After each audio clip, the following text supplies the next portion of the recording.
All right, we're going to watch Mia's above water backstroke.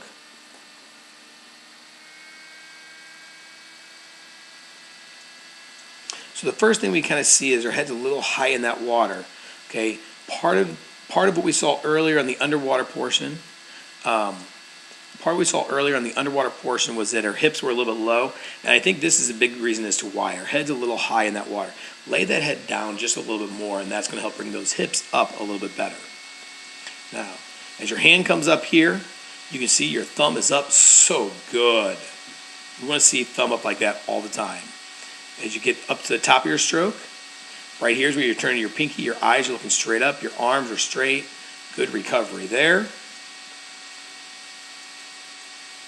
And as we enter, we can see that we're entering with that pinky. Now, the one thing I want to see is this shoulder's coming up. Look at your hand. Your hand's still a little bit too low in that water. Make sure you get your hand up a little bit quicker than where you are. All right, you're already halfway through your pull down here, and now your hand is exiting the water. So your hand's underwater a little bit too long. Make that pull a little bit quicker as getting all the way through to the bottom of that stroke and then finishing your hands up. Once you come up, though, good thumb entry, or the good thumb exit, good pinky entry, and really you're turning to your pinky right here, which is right where you need to be doing it. That's awesome. You kind of see you're rolling a little bit on those shoulders, but not quite as much. We want to see you on your sides a little more than what we are, so a little bit better shoulder roll will be perfect. We go into our turn here. You're taking one extra stroke. You could have really, right here, you could have started to turn over to your stomach. It would have been a perfect turn, but you take that extra stroke, and as you can see, this hand is almost touching that wall.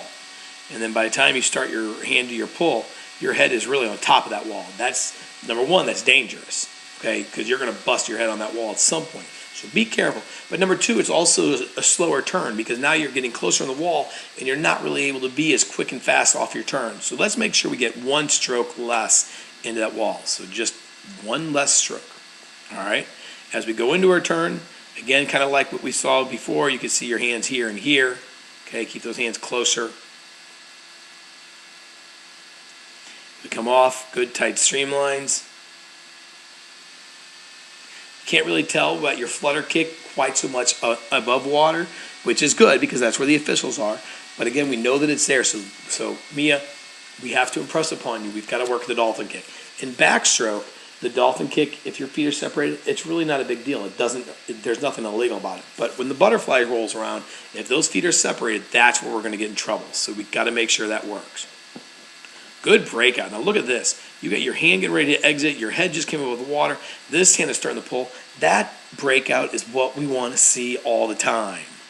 Awesome. That is so good. Hand comes out.